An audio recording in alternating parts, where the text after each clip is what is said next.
So அத்தை பொண்ணோட சீர் ஃபங்க்ஷனுக்கு மெஹந்தி ஆல்ரெடி போட்டு முடிச்சாச்சுங்க. அந்த வீடியோ அப்லோட் பண்ணிட்டேன், நீங்க பார்த்துருப்பீங்கன்னு நினைக்கிறேன். இன்னைக்கு நம்ம என்ன பண்ண போறோம் அப்படின்னா பிளேட் டெக்கரேஷன் தாங்க.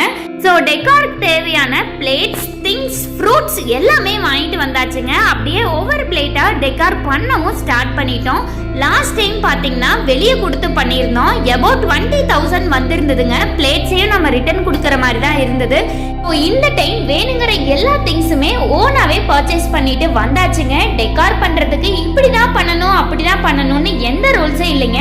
நமக்கு பிடிச்ச மாதிரி பார்த்து நீட்டா பண்ணுனாவே போதும் தான். வெளியே கொடுத்து டெக்கார் பண்ணதை விட இந்த மாதிரி எல்லாருமே சேர்ந்து உட்காந்து பேசிட்டே பார்த்து யோசிச்சே டெக்கார் பண்ணும்போது செம்ம சாட்டிஸ்ஃபேக்ஷனா இருந்ததுங்க. எல்லா பிளேட்ஸும் ஃபைனல் லுக் எப்படி வந்திருக்கு அப்படிங்கறத இன்னொரு வீடியோல நான் கிளியரா உங்களுக்கு காட்டுறேங்க. எங்களோட ஒர்க் பிடிச்சிருந்ததுன்னா கமெண்ட்ல ஹார்ட் அனுப்புங்க.